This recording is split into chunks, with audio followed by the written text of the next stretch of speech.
This is the Authentic Change Podcast, and I am Mike Horne. Authenticity reflects what we want from each other and our organizations. Open communication, trust, community, fun, and opportunity. I want to help you to do your best in your personal and professional relationships. This podcast delivers expertise, insights, and approaches on authentic leadership. To live your purpose, to lead from your values, to establish connected relationships, to steward people and culture change, to build and sustain prosperity, and to open doors and possibilities. This podcast will assist you in paving the way forward to personal, team, and organizational prosperity. Welcome to this episode of Authentic Change with Mike Horne. I'm delighted to have in our virtual studio today Scott Cantrell, who is the founder at Smart Solutions Media. And Scott has a great way of thinking about how people gain credibility, how they build their brand, how they build authority and credibility in the marketplace. And I thought for all of you listening today, that those are great topics that intersect at integrity and authenticity. And that's one of the reasons, in addition to many others that we'll get into during the podcast, that I'm delighted to welcome you, Scott Cantrell, to Authentic Change with Mike Horne. Hey, Scott, can you just describe yourself in a few words and what you're up to our audience? Yeah, I'd be happy to. And first of all, thank you, Mike, for the invitation to be here. It's an honor to be on the podcast and great to talk with you today.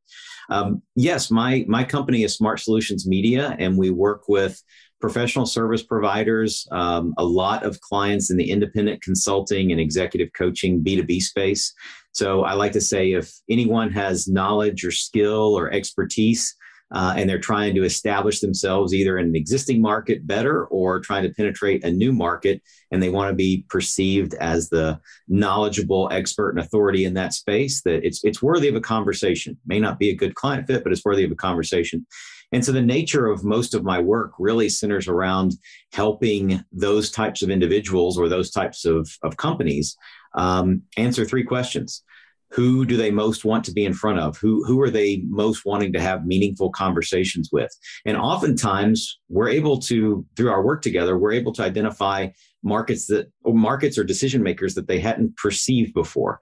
So able to open up blue oceans of opportunity, so to speak. So it's a market question. The second question we answer is the messaging question. And in today's world, and maybe in any day's world, this is kind of the crux of everything. Sometimes it's easy to identify who you want to speak to and who you want to help and how you're going to help them. But what do you say to them? How do you differentiate yourself in a compelling way that meets them where they are, but still is able to articulate your expertise and value in a compelling way? So this question around value proposition and messaging and how you gain someone's attention in the marketplace is really, really vital and critical. And now more than ever, there's so much clutter and noise in the marketplace that making sure you have a message that not just stands out, but stands out in the right way and attracts the right kind of people is critical. So that's question two, is message. The third question is really one where most people start and most people focus, and sometimes, honestly, to their own detriment. And this is the media question. It's the channel question. How do I communicate my message to my market? What vehicles do I choose? What marketing strategies or tactics should I employ? And I think the reason it's easy to get stuck on that question or go there first and kind of ignore the other two is because it's the fun question, right? It's the interesting one. It's the one that we're always hearing about everywhere. Oh, you need to be using LinkedIn. Oh, you need to be using Twitter. Oh, are you using Facebook ads? Oh, there's this latest shiny object. Have you tried it? Or this thing or that thing? And it's so easy to fall into SOS, as I call it, shiny object syndrome, that especially for an independent professional or a company that provides professional services in the B2B space, it's so easy to get caught up in that world of, I've got to have the latest and greatest. And you forget about the core foundational principles of, let's talk about who. you're going after. And let's talk about what the message should be. And then we can talk about the best way to deliver that message. But without the right market or the right message, the media channel is irrelevant. And honestly, the media question is a fun one to answer, but it's also one of the easiest ones to answer once you've answered the market message question. So at a very high level, the nature of my work is answering those three M's: market, message, media, and then working with the client to give them a specific plan and timeline where, whether they themselves are the ones implementing that activity, or they have a team internally that's implementing that activity, or if they're going to outsource it to my team or someone else, I want to make sure that they can walk away with, their marching orders, so that there's clarity about what they need to do next. And they can have confidence in the fact that the plan's actually going to work, so that they can actually have control over the thing they want, which is, I want to be able to control what my pipeline looks like and how much business I have or don't have. And for so many people, they feel like that's out of their control. So just helping them reassert that control by answering those questions and giving them a plan. That's my focus at the end of the day. So media, messaging, marketing. And in that marketplace question, right? You're asking the question, who do you want to be in front of, right? Or maybe Correct. In another way, who is your ideal customer or customers? If you have different exactly. Sorts of markets. And what do you think the motivators or the drivers are? Certainly, there are all of the issues of I've got something to share with the world. Mm-hmm. I've got some expertise. I've got some credibility. I've got some authority, and I need to bring that value or bring that offer to someone. What do you think drives the individual to make that decision to move to market, to bring that value to the world, other than an economic I've got to provide? Right. I think it's a great question. There are two aspects to, I think, any worthwhile business. I think there should be, and the most worthwhile businesses, there certainly is an altruistic aspect of the business. I mean, specifically the types of clients that I most enjoy working with and that I usually exclusively work with are those who have something relevant and meaningful to share with the world, right? Anybody can kind of do the same old as someone else and just be in it for the next buck. And there will always be those individuals, and I'm not really passing judgment. I mean, they can do what they want to do, but the ones that I get most excited about working with, and the ones that seem to be the most enthusiastic and therefore often the most successful, are those who are truly driven by the impact that they want to have in a given marketplace. And the nature of that impact can vary based on the industries they serve or the type of work that they do.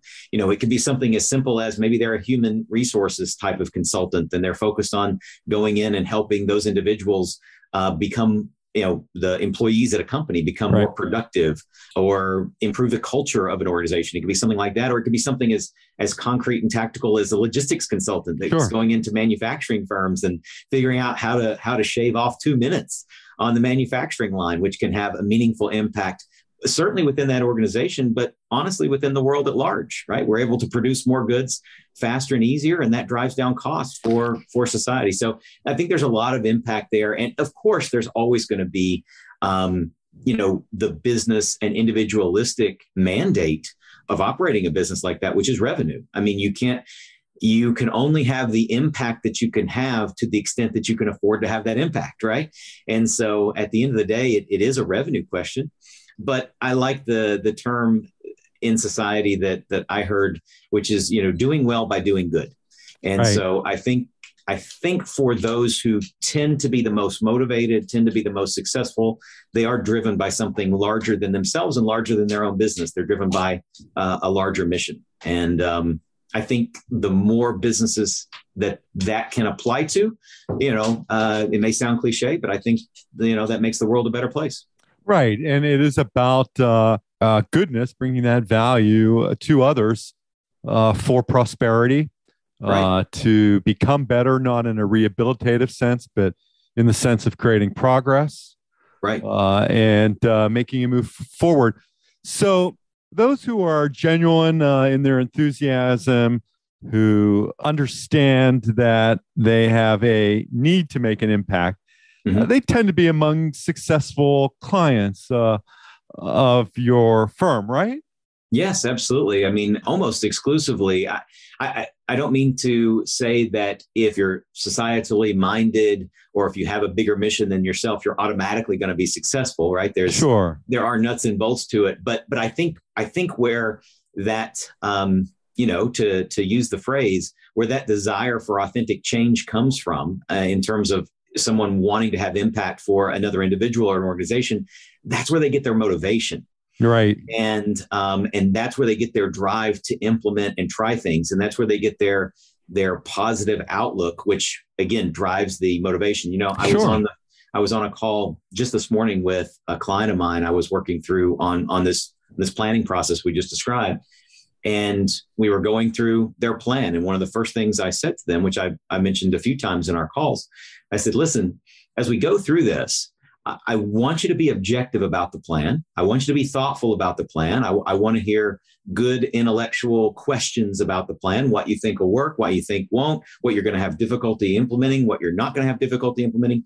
But I said, I want you to look through that with a positive attitude and a belief that you will be successful. Because if you believe that you can have the impact that you want and that you will be successful and you have that positive outlook, you will read the plan through that filter, and you'll be much more enthusiastic about it and much more motivated to actually implement. The alternative is cynicism, and a general negative approach, right? Resistance to the whole thing, and just constantly saying, "Oh, there's no way that'll work," or finding reasons it won't work, as opposed to believing that it will. And oftentimes, I've seen this in my own client work and even in my own life in the past, where if I get too resistant or negative or cynical to something, I start to self-talk myself into the fact that something doesn't work.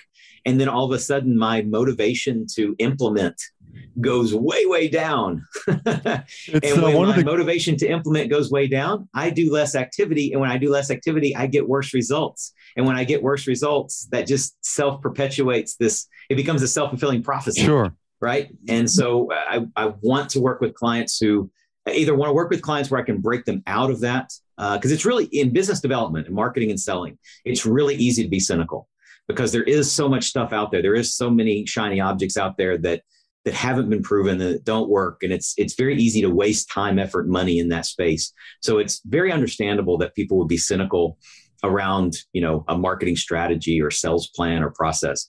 But if they can break out of that and have, a belief that it will work, then they're much more likely to implement, which means they get the results, which means they have more business and they have a bigger impact. So I think it really, really is an important aspect to have and work with clients who are driven and motivated by a mission bigger than themselves. Sure. So how do people know who they want to get in front of to get their message out? I mean, some of it must come from industry experience or special expertise, as you said, maybe Sure. in real estate or a professional service that others have. But how is that decision made? Is it through a selection of visioning exercises, or how might one go about that? Yeah, this is a fantastic question. And it's a question that I've actually had to ask myself. And it's not an easy question to answer. Let me rephrase. For certain clients, for certain individuals, it is an elementary question to answer. Certain people, because of the nature of their expertise or their business model or their desire, it is as clear. It's crystal clear who they should work with. For everyone else, it's often very muddled and very difficult to identify the ideal narrowed in target market or ideal client profile. And so the question that you're asking is a really, really important one. And so for those who do struggle with it or are asking themselves that question, there is a chicken and the egg piece here. And so I've worked with mentors and read very established and very successful individuals that will argue the way to answer that question in a completely conflicting and contrary way. And I don't know that either answer is wrong. I think you can answer the question both ways and you'll get to the answer. So the first way to think about answering who is my ideal client profile is by simply saying, what is the solution or value or outcome that I want to provide? So you begin with yourself. right? You think about your own expertise, your own product line, your own services that you want to offer, and ultimately, again, the value, results, and outcomes that you provide. And you ask yourself a very simple question: who is it, or what group is going to benefit the most from the work that I do, from the outcomes and value and results that I provide? Who gets the most benefit out of that? And there will be an answer to that. You may have multiple groups or multiple individuals. And if you can't identify that individual or that group, well, that probably tells you something about the utility and demand of what you're providing, right? So that's one way to go about it. That's a very natural way to answer the question. The second way is to go to the market, and you go to the marketplace and you say, okay, who needs something? Right? Where is there demand for something? And a lot of serial entrepreneurs will begin that way, or even investors, right? Where they want to build a business, create a new business, and maybe they don't have a particular expertise or particular system or solution that's driving them in a particular direction. They just know they want to create a successful business. And so they go to the marketplace and they say, what is the need? What is the demand? What is the desire? Where is there a challenge or an opportunity? And then they will engineer or reverse engineer the solution or the process or the product or the service to address that need. I don't think that either one of those approaches is wrong. I think that for a service provider or a consultant or a business executive who is looking to, create a new product line or service line or whatever it may be, I think by applying both of those processes, you can get to a very clear answer. And the way it might work is like this: where your expertise lies, where your enthusiasm is, and what kind of impact you want to have in general, right? And then you go to the marketplace and say, okay, who needs that, right? Where is there a demand and a need? And so you're kind of doing both things at the same time. So again, I think there's two ways to answer that question. I think the best way to get clarity on that is probably to go down both tracks and see where you end up. For me, it is a testament as I think about bringing more of who we are to what we do and to the world, that we work on avoiding two of the great crises in development. One is many times we start with the negative. It won't work. It can't work. It will fail. This is how it's going. And not that isn't wise reflection. Sure. It's often a limiter. And the second great crisis is the failure to develop potential and to fail to bring your gifts. As Jung said, the greatest gift in life is becoming, the greatest privilege in life is to become who you are. Yeah, I love that. It's great. As I think about that, this really leads to maybe differentiating, or you call it messaging. Mm-hmm. But we think about the individual, right? Individuation. Now we think about differentiation of the self in the market in what's a very crowded marketplace. One of my early mentors, Warren Bennis, who wrote extensively on leadership, had a lot of best-selling books on leadership, at one point said, and this is cynicism, I think, just as you've described, when you become so familiar with the topic sometimes. Warren once said or wrote, never has so much been written about so little. When it describes leadership. So I wonder, right? And yet, I think the gems that he brought to the world and the business world, far outweigh that cynicism, such as managers do things right, leaders do the right things. I mean, some of these memorable expressions, right, that help frame the world of work. So how do you begin to think about this differentiation and how people do that in, what are often very noisy markets, leadership, whatever other kind of consulting people might do? Yeah. Based on my observation and my work over the last 20 years or so with, professionals in virtually, I won't say every industry, but in many, many different industries, if there is a common challenge that is consistently a crux or a cornerstone that people struggle with. And again, whether it's a solopreneur consulting business or it's a 8 or 9 figure large organization, that is trying to, launch a new service or product. This question of differentiation is a common challenge. I won't say that there's just use this template and you'll immediately be able to differentiate yourself. What I can tell you, though, is what the core elements and the core components of a differentiated message include. And unsurprising to you, Mike, because the nature of your work and the nature of this podcast, none of this will be news to you. But it's more important today than it ever has been. And that is this foundation of authenticity. One of the most, and I'm not pandering here, this is what I tell my clients, one of the most critical aspects of your messaging that you must deliver, whether to an existing client, to a strategic partner or colleague, and certainly to a prospective client, is you must be genuine and authentic. It is easier today to see through that, to feel. Human nature allows us to feel whether someone is genuine or authentic.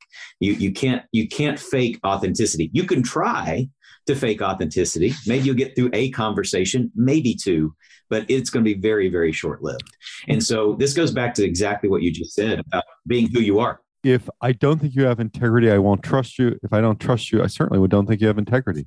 It's that sort of I'm sorry to interrupt. No, you're exactly right. And without those things, right? Without a acknowledgement that this person I'm talking to has integrity and is trustworthy, why would I even consider doing business with them, right?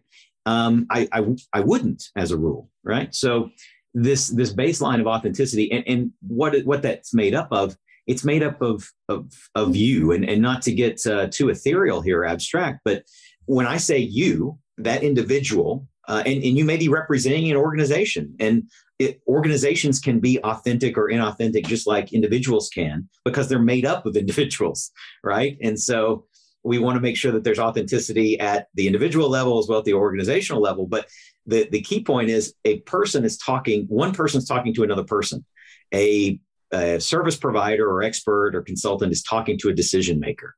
And when I say you've got to be you, you've got to be the true you, you've got to be authentic, what I'm referring to is you've got to be willing to be vulnerable. You've got to be willing to talk about mistakes you've made in the past, the experiences that you've had, not just the good ones. Yes, you do want to celebrate your case studies and your successes, but it's almost always best to contextualize that social proof, those success stories, case studies, and so forth, as the end of a story where you were learning, where you were making all the mistakes and you were overcoming obstacles and overcoming challenges.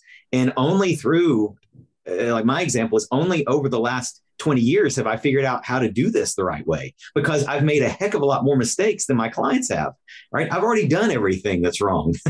And so I know that those things are wrong. And I've been able, through process of elimination and some trial and error and great guidance by mentors and wisdom that they've provided me, I've been able to figure out what does work. But it's only through that struggle and me being willing to talk about that struggle, tell my story, that they authentically believe that I am the one that can actually solve that problem, and authentically believe that I actually have a process that will be effective to solve that problem. Sure. And I think in many professional services, solutions aren't purchased because of expertise. If I was to think about someone like myself, I don't think the credentials are important. Global experience, doctorate, author, podcaster, coach, to large and small organizations alike. I think there's something else that happens in that decision, and it is how does the person bring, in today's very crowded marketplace, a little bit more of who they are. It's what we've always told executives in organizations, that if you want to create followership, disclose about yourself. Do appropriate amounts of disclosure. Exactly. That's right. So that people can connect, they can find you to be accessible. And I think that's often, in the professional services world, it was push expertise, and that's still true. But I don't think what you need to demonstrate is your ability to learn. I think that's probably the key to some success. I 100% agree. And your note about accessibility and relatability is crucial because ultimately the decision maker is making a decision about working with an individual or a group of individuals. It's not, the business doesn't make a decision about working with another business. A human makes a decision about working with another human or group of humans. And so the more relatable that you can be and the more empathetic you can be. There's a great, I learned this from a marketing mentor of mine a number of years ago, and it's one of those powers. It's like, you understand what I'm about to say. It's like a superpower. And I'm thinking of Uncle Ben from Spider-Man, right? With great power comes great responsibility. And so what I'm about to share is sort of a ninja trick, but it is absolutely true. And that is, if your prospective client, if your prospective client believes and has a perception that you understand their problem or challenge or opportunity as well or better than they do, they will assume you have a solution to that problem or challenge. Now, whether you do or not, that's where you've got a responsibility, right? So this is why you can have successful marketers and salespeople short-term, succeed in the short term that can't fulfill on the back end, because authentically, they can't fulfill the promise that they're making, but they understand the problem or the challenge that the client's having enough to where they can articulate that back to them and truly empathize. And therefore, that individual will assume they have the solution. So the takeaway here is, if you truly want to authentically grow your business and differentiate yourself from a messaging standpoint, you must be able to compellingly and appropriately and authentically empathize with the client. And then, of course, be able to fulfill the promises that you're making.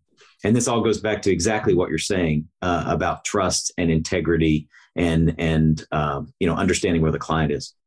What's an example of displaying empathy in a crowded marketplace? And how about one for, I think fulfillment I understand, but could you provide an example or two then of empathy in this differentiation piece, please? Yeah. I'll just give you a very real world example. So again, the majority of the individuals that I work with are independent consultants. So they own boutique, small to mid-sized consulting firms. And when I'm having a conversation with them, one of the first things that I do is I have them complete a very brief online scorecard. It's like a 2-minute scorecard.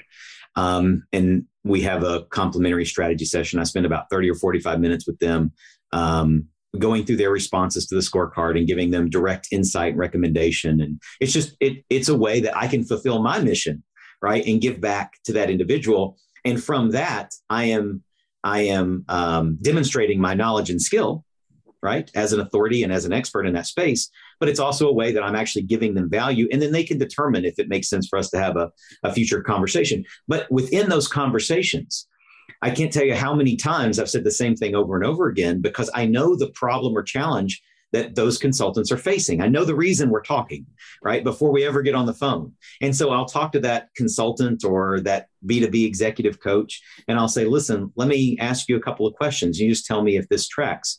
Have you ever had the experience of going and speaking at an event, and you finish the event and people come up to you and maybe they hand you business cards, maybe they take your business card and they shake your hand, they pat you on the back, they tell you how many pages of notes they took and how great it was, and that they'll follow up and be in touch with you. And you're like, that was a fantastic event. I'm going to get a windfall of this, a surge of new business. And then you go back to the office and maybe you send out a couple of follow-ups, but you don't really hear from anybody. And then a week goes by and all those people that said they would reach out and follow up with you don't. And you're either having to chase them down at that point to try to get an appointment, or you never hear from them at all. Have you ever had that experience? And they'll say, yes, virtually every time I speak, right? And so what I'm doing is I'm articulating their experience, in perfect resonance for what they've actually, I'm telling them, I'm reading their mind, basically. And the more you can read a prospect's mind about their own experience, the more likely they are to believe, oh, this guy totally gets me. He totally understands. He's been there. He must have figured this out because he articulated my problem better than I could. Now, that's a very small example, Mike, but I think it's a pretty good example of what we're talking about. And even some of the folks listening here may have had that exact experience that I just described, right? And so I've got a model and a technique that I use for building a bridge from a speaking event into direct one-on-ones before they ever leave the event. Oh, that's wonderful. No, so that's just an example of speaking directly to a problem or challenge experience that prospective client may have had. And again, the more vividly and the more specifically and the more accurately you can describe those problems and challenges, the more likely you are to differentiate yourself, to resonate and create empathy with the client. And again, assuming you can actually do the work and create the results that you say you can, you're going to have a fantastic client relationship at that point because they know that you get them and they believe that you have a solution that will work for them. Yeah. And do you call that trust, or what do you call that? I mean, you call that just an effective relationship? Maybe that's it. I'm not sure. Yeah, no, I think trust is as good a word as any. First, trust is about, in my opinion, and I'd love to hear how you think about this. And we kind of talked around it a little bit, but I think trust ultimately is built. The baseline of trust is authenticity. And then beyond, the next step is integrity. Are you doing what you say you can do in an integrated, cohesive, and consistent way? It's not that we never make mistakes, but it's when we make a mistake, we acknowledge it, we apologize for it, and we do our best to correct it, right? I mean, that's integrity. It's not that you're perfect. It's that when you're not perfect, you're willing to acknowledge that. And then above integrity, there's empathy, right, with the client. And then it goes beyond that to where you're providing a solution and educating. But if you don't have that baseline of authenticity and integrity, I think you're going to have a hard time getting to that point of empathy in a meaningful way, right? I mean, anybody can tell somebody what problem they're dealing with, but without authenticity and integrity below that, you're not really establishing meaningful trust that'll be long-term. So much of it begins with self-awareness, that's for sure. And absolutely. As we think about, Scott, as you think about, what I think I heard you describe as the fun part where many people often jump into the pool, so to speak, right, was on media channels and media. Why is that the fun part for so many people?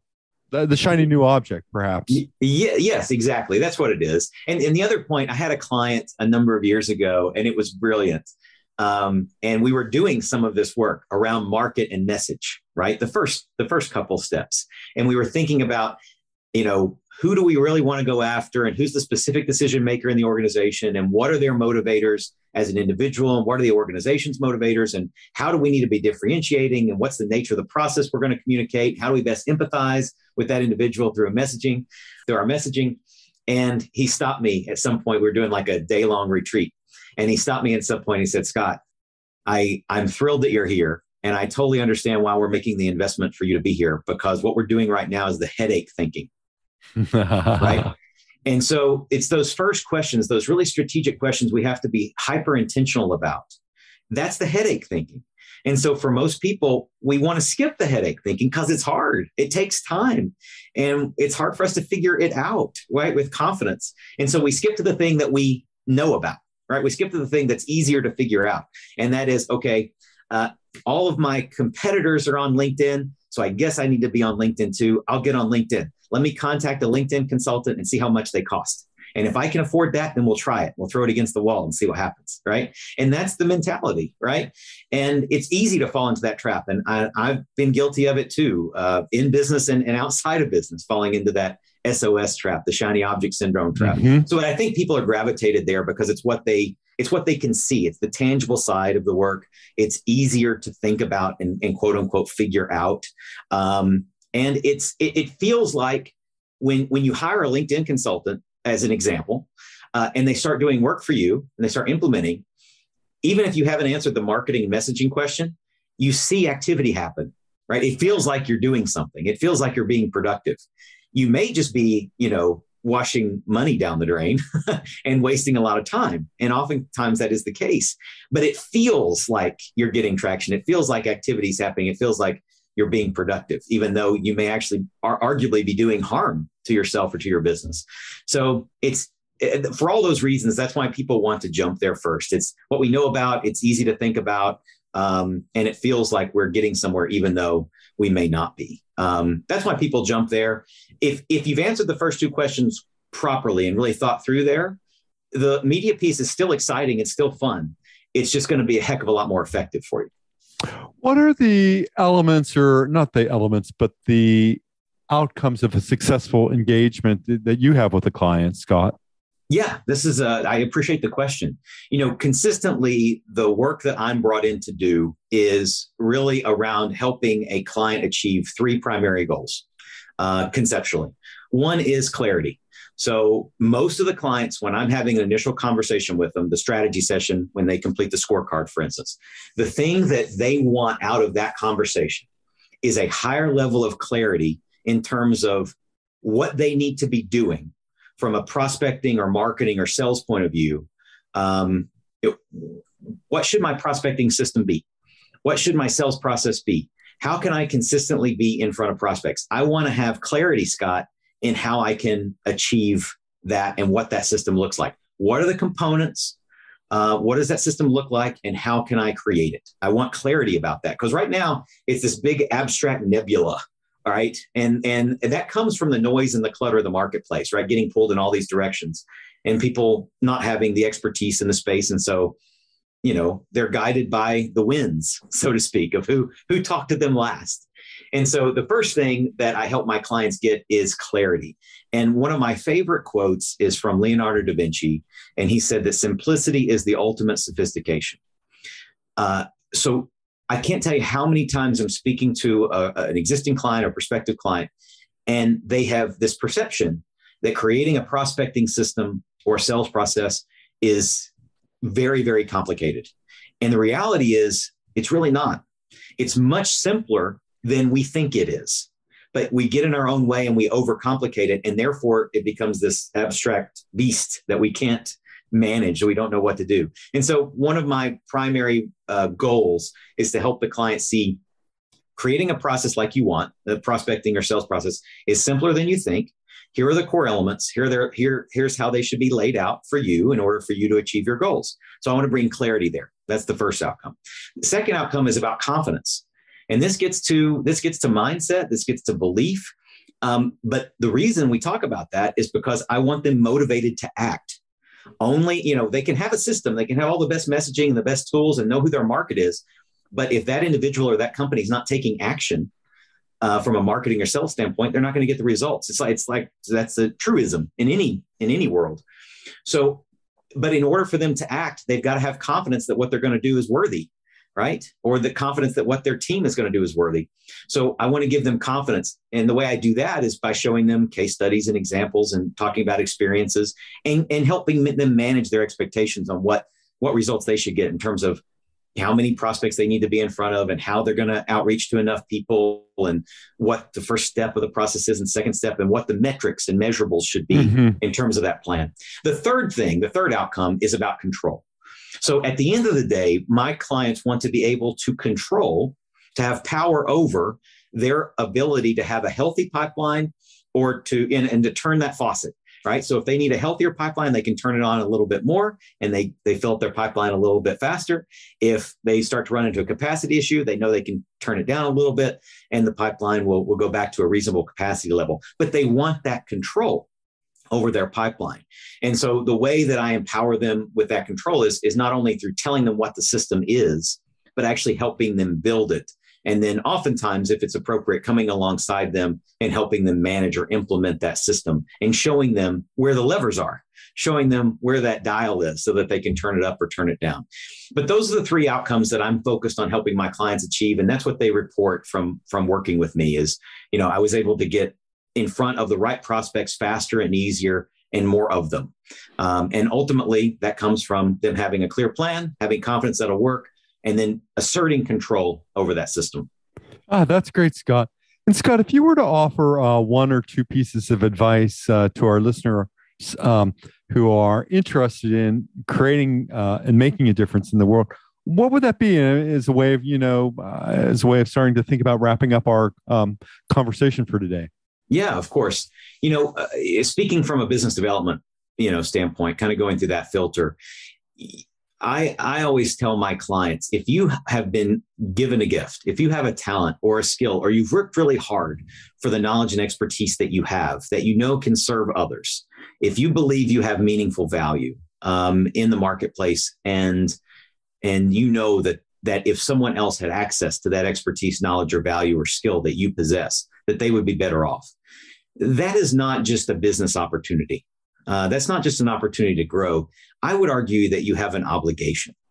You have an obligation to share that expertise, that knowledge, that skill, your value with the right people in the world to make their business better, to make themselves, a happier, more productive individual.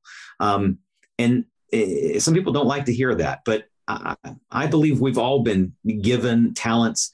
We've all learned skills. We all have levels of expertise, and it's our obligation to figure out, yes, those things can absolutely be lucrative business opportunities, certainly. But what is the impact that you want to have? And if you can help someone else in that way, whether for free or for fee, whether as a business opportunity or through your own volunteer charitable work, I think you have an obligation to share that with the world. So I would just encourage people not to get in their own way, but to get out and start, sharing their talent, skills, value with the world.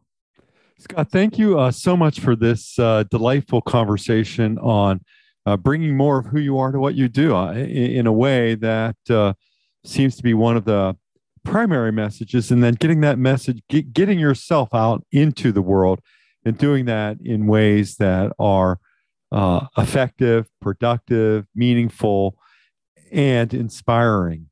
Scott, I want to thank you so much for being a guest today on Authentic Change with Mike Horne. And Scott really demonstrates, I think, what it takes to do this, to bring more of who you are in your message and to your customers and to your markets.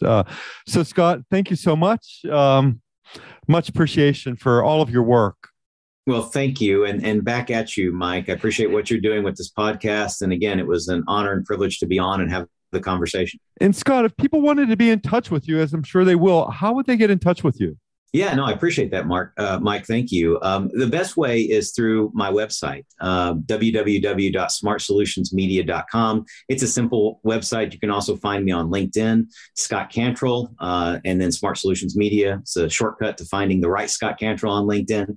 I should mention too, on my website, I was alluding to the Accelerated Growth Scorecard earlier, which is a complimentary service. So if anybody wants to have a strategy session with me, it's a no selling zone. I'm not trying to get you to buy anything. I just want to, again, do what I said before, provide any kind of value or expertise I can. You can simply go to the website, smartsolutionsmedia.com, click on the scorecard link, complete the scorecard. We'll get a 30 to 45 minute call set up, and I'll be glad to provide any value to you that I can. Once again, thank you so much to Scott Cantrell, the founder of Smart Solutions Media. Until our next episode of Authentic Change with Mike Horne, stay well. Thanks for listening, and I hope you'll subscribe today and tell a friend about our show. If you're looking for hands-on help to increase your success through authentic change, or have a question you'd like to hear me answer here, please email me at mike@mike-horne.com.